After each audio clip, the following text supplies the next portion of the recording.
తక్కువ మాట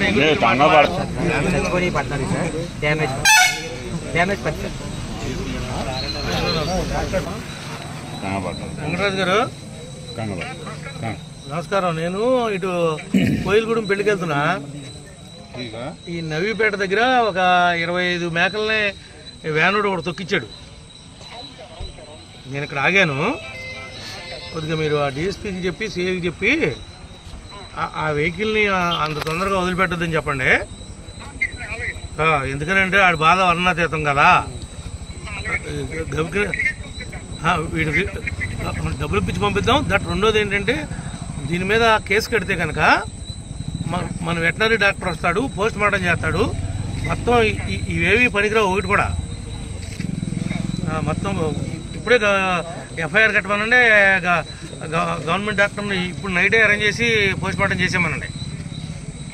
మీ డాక్టర్ చెప్తే జేడీ ఎవడున్నాడో మీ యానిమల్ హస్బెండరీ జేడీకి చెప్తే మంది కాదు కదా ఇది. మీ జిల్లా ఈస్ట్ గోదావరి కదా. జేడీని పంపిస్తే మీ మండలంలో డాక్టర్ కానీ ఆయన కానీ ఎవడున్నాడో చూసి వాడిని పంపిస్తాడు.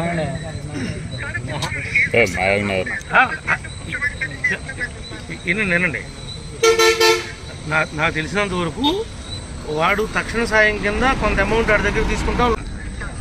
దీనికి ఏదైతే బండికి ఉన్నటువంటి ఈ ఇన్సూరెన్స్ క్లెయిమ్ ఉందో ప్రతి మ్యాప్కి కూడా అప్లై అవుద్ది. ప్రతి రూపాయి వస్తుంది. ఒక్క రూపాయి కూడా వేస్ట్ అవ్వదు.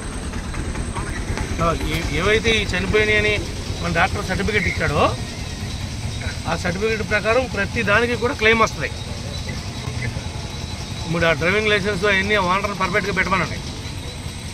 డ్రైవింగ్ లైసెన్స్ లేకపోయినా ఇన్సూరెన్స్ పర్ఫెక్ట్గా లేకపోయినా మళ్ళీ రూపాయి కూడా రాదు.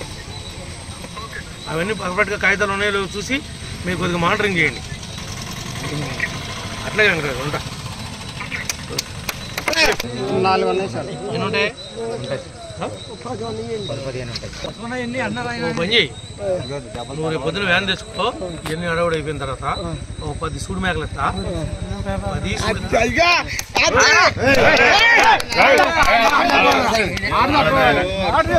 ఈయన తర్వాత పిల్లలు తీసేసుకుని నా తల్లు నాకు ఇచ్చేసి 10 సూడి ఇస్తా.